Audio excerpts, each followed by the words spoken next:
एक छोटे से गांव में हरिया, उसकी पत्नी और उनके 2 लड़के रहते थे। हरिया के दोनों लड़के जुड़वा थे और दोनों शक्ल सूरत में हमशक्ल थे। जो कोई भी व्यक्ति उनको देखता तो वो पहचान नहीं पाता कौन रामू कौन राजू है इन दोनों में से। एक शाम हरिया अपनी पत्नी से बोलता है, अब तो बुढ़ापा आ गया और अब पहले जैसे हाथ पैर भी नहीं चलते। हाँ, अब आपकी और मेरी उम्र हो गई है।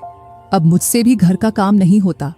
क्यों ना रामू और राजू के लिए सुंदर लड़कियां देखकर उनकी शादी कर दी जाए। हाँ भाग्यवान, तू बोल तो सही रही है, लेकिन मुझे रामू की फिक्र है क्योंकि उसे काम में आलस आता है और वह कैसे अपना गुजारा कर पाएगा। बातें करते करते दोनों सो जाते हैं।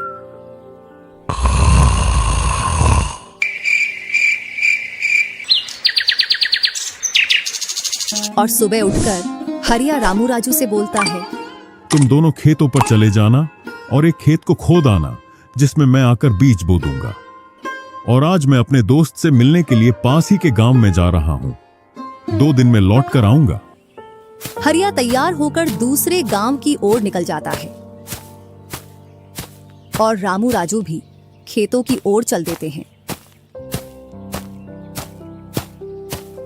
दोनों खेतों में जाकर काम करने लग जाते हैं। रामू ठहरा कामचोर। वह थोड़ी देर काम करने के बाद एक पेड़ की छांव में जाकर लेट जाता है। इधर राजू को सुबह से शाम हो जाती है और वह आधा खेत खोद देता है।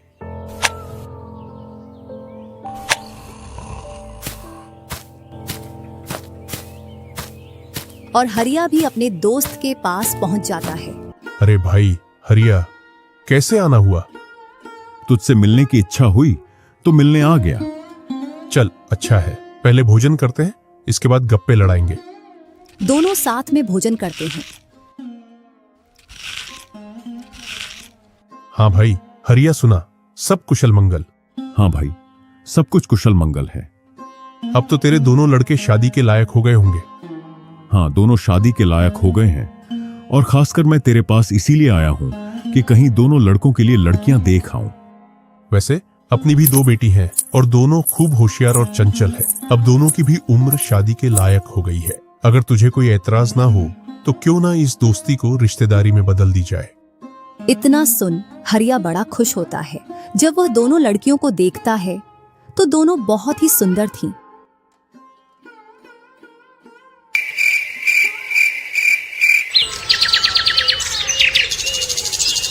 सुबह होते ही हरिया अपने दोस्त से बोलता है, मैं जल्द ही मेरी बहुओं को लेने आऊंगा। इतना बोलकर हरिया अपने गांव की ओर चल देता है। इधर रामू और राजू भी अपने खेतों पर काम करने के लिए आ जाते हैं और रामू पेड़ की छांव में जाकर सो जाता है। इधर राजू अपने काम में लगा रहता है। शाम होने को आ जाती है और हरिया भी अपने खेतों के पास आ जाता है। रामू की आंख खुलती है तो हरिया उसको आता हुआ दिखता है, तो वह खेत में जाकर काम करने लग जाता है। चलो घर, अब शाम हो गई और खेत भी पूरा खुद गया है।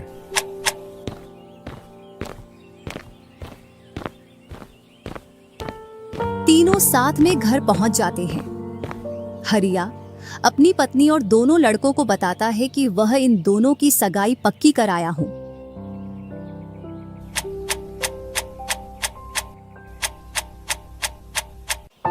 और वह कुछ दिन बाद दोनों का विवाह कर देता है। ऐसे ही कुछ वर्ष निकल जाते हैं।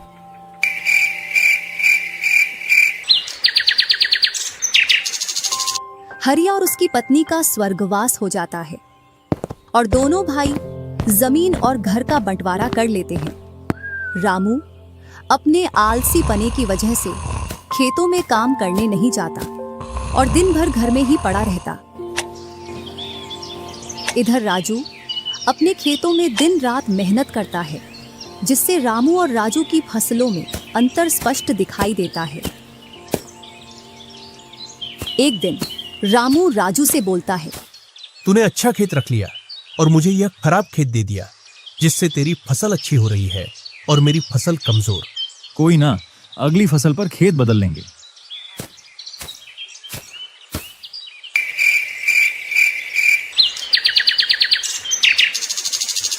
अगली फसल पर रामू राजू से खेत बदल लेता है और एक खेत ज्यादा ले लेता है। फिर भी राजू खुशी खुशी उसे खेत दे देता है। राजू के हिस्से में जो खेत थे उनमें फिर से वह दिन रात मेहनत करता। इधर रामू कभी काम करता तो कभी काम नहीं करता। रामू के पास बीज खरीदने के भी पैसे नहीं थे, तो वह पैसे लेने के लिए जमींदार के यहाँ चला जाता। जमींदार जी, कुछ पैसे उधार चाहिए थे, जिससे मैं अपने खेतों के लिए बीज ले आता और फसल आने पर मैं आपको पैसे लौटा देता। क्यों नहीं भैया, लेकिन आपको 2% ब्याज देना पड़ेगा। जी जमींदार जी, मैं ब्याज दे दूंगा। जमींदार रामू को पैसे दे देता है और रामू उनसे कुछ बीज लाकर अपने खेतों में बो देता है। इधर राजू अपनी फसल की रोज देखभाल करता और रामू बोकर आया उसके बाद से अपनी फसलों को देखने के लिए भी नहीं गया। वहीं अपने घर में पड़ा रहता और दिन रात सोता रहता।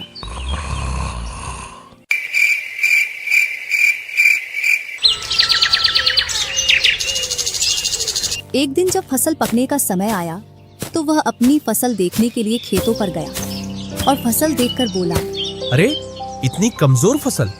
मैंने खेत बदल लिया, फिर भी लगता है मेरी ही किस्मत खराब है। जो भी जमीन में लेता हूँ उसमें अच्छी फसल होती ही नहीं है। ऐसे कहते हुए वह अपने घर आ जाता है और अपनी पत्नी से बोलता है, राजू की फसल तो अच्छी है, बस हमारी फसल ही कमजोर है। ऐसा कैसे हो सकता है? ऐसा तो होगा ही। दिन रात जो घर में पड़े रहते हो और खेतों में समय समय पर दवाई पानी नहीं दोगे तो फसल ऐसी कमजोर रहेगी। फिर बोलते हो किस्मत खराब है। किस्मत नहीं, मेहनत करनी पड़ती है। चल चल, मेरे को मत सिखा। अगर किस्मत ना हो तो कुछ भी नहीं होता। अगर मेहनत से कोई बड़ा बनता तो सबसे पहले गधा बड़ा बनता, क्योंकि उसके बराबर कोई मेहनत नहीं करता। और जो मजा जिंदगी में सोने में है वह मजा और किसी चीज में नहीं। बस इनको तो सुला दो, सोने के अलावा और कोई काम ही नहीं है।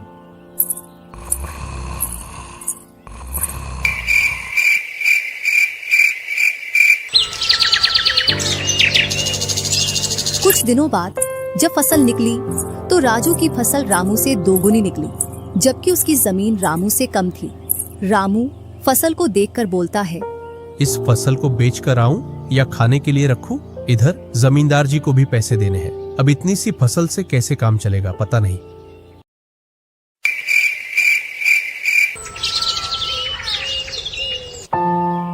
एक दोपहर रामू सो रहा था, तभी उसका गेट किसी ने खटखटाया। पता नहीं कौन भरी दोपहर में नींद खराब करने के लिए आ गया। जैसे ही वह गेट खोलता है तो सामने जमींदार खड़ा दिखता है। क्या यह रामू का घर है? रामू ने सोचा, क्यों ना मैं इसे राजू के घर पहुंचा दूं। यह मुझे पहचान भी नहीं पाया। मैं तो राजू हूँ, वह वाला घर है रामू का। जमींदार सामने वाले घर पर जाकर गेट को खटखटाने लगता है। राजू गेट खोलता है और बोलता है, क्यों भाई, इतनी तेज गेट को क्यों खटखटा रहे हो? मैंने आपके रुपए लेकर खा लिए क्या? हाँ भैया रामू, तुमने मेरे जो पैसे लिए थे उन्हीं को लेने के लिए आया हूँ। तुमने बोला था फसल आने पर पैसा लौटा देंगे, जो तुमने अभी तक नहीं लौटाया। क्या जमींदार जी, आप भी दोपहर में नशा करके आ गए? मैंने कब आपसे पैसे उधार लिए? क्या तुम ही रामू हो?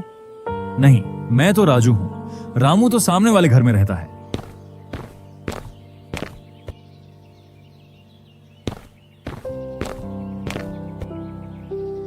भरी दोपहरी में जमींदार का सर चकरा जाता है और वह अपने घर चला आता है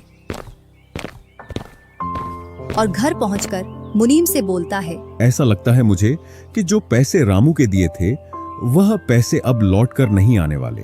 क्यों, ऐसा क्या हुआ जो पैसे वापस नहीं आ रहे हैं? रामू और उसका भाई दोनों हमशक्ल हैं और दोनों बोल रहे हैं कि रामू वह है, रामू वह है। और उन दोनों ने दोपहर भर मुझे इस घर से उसे घर दौड़ाया। जमींदार जी, पैसे निकालने की मेरे पास एक स्कीम है। बोलो कौन सी स्कीम है?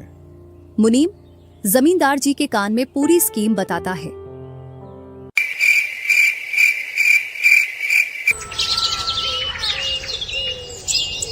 दूसरी सुबह जमींदार, मुनीम और दो आदमी जिनके हाथ में लाठी थी, चारों लोग रामू के घर की ओर चलते हैं। जैसे ही रामू के घर के पास पहुंचते हैं तो जमींदार और दोनों लोग थोड़ी दूर रुक जाते हैं। अरे रामू भैया, बाहर निकलो, मैं पास ही के गांव से आया हूँ। जरूर जमींदार होगा, मैं आज गेट खोलूंगा ही नहीं। मैं तुम्हारी ससुराल से आया हूँ। तुम्हारे ससुर साहब ने तुम्हारे लिए कुछ रुपए और कुछ आभूषण भेजे हैं, क्योंकि बुढ़ापे की वजह से उनसे यहाँ तक आने की नहीं बन पा रही थी, इस वजह से उन्होंने मुझे भेजा है। इतना सुन रामू के मन में लालच आ जाता है और वे फटाक से गेट खोल देता है।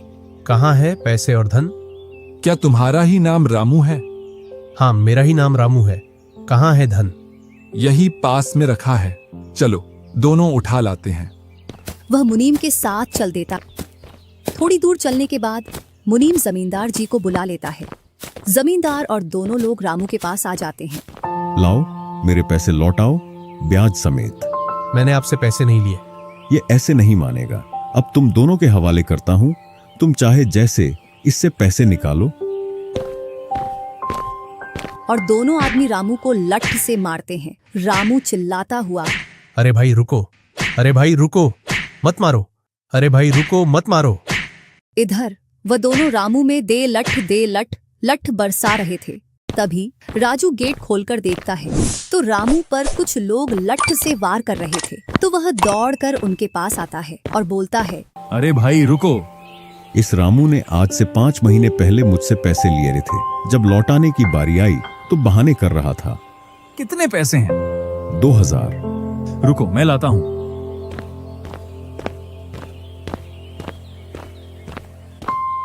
राजू रुपए लाकर जमींदार को देता है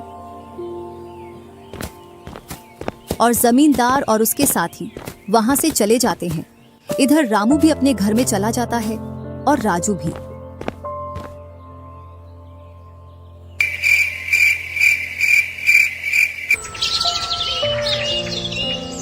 कुछ दिनों बाद दोनों भाई अपना अपना खेत खोदने के लिए खेतों पर पहुंच जाते हैं।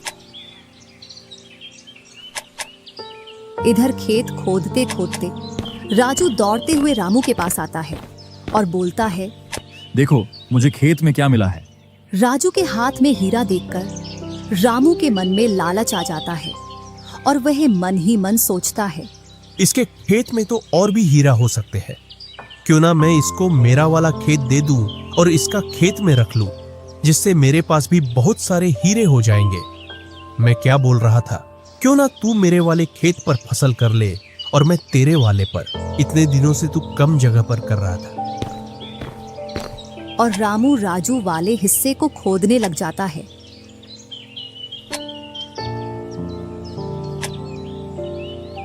शाम तक पूरे खेत को खोद देता है, लेकिन उसे उसमें कुछ भी नहीं मिलता और थका हारा घर पहुंच जाता है। आज पूरा खेत खोद दिया, लेकिन फिर भी एक हीरा नहीं मिला। जबकि राजू ने खेत का एक कोना खोदा था, उसमें ही उसे एक हीरा मिल गया। अच्छा, आप अगर ऐसे ही मेहनत करते रहे तो एक दिन आपको भी बहुत सारे हीरे मिलेंगे। बातों ही बातों में रामू की नींद लग जाती है।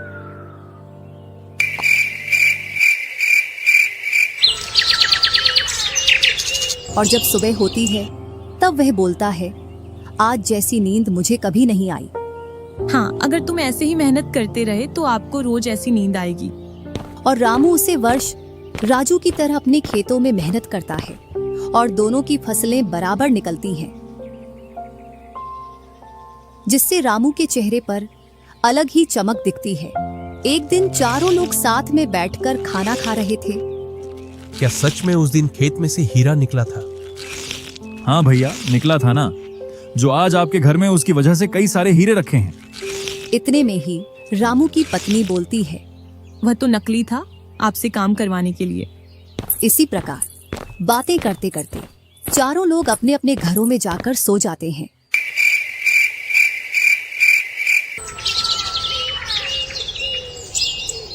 सुबह होते ही तुम दोनों को राजा साहब ने राजमहल बुलाया है।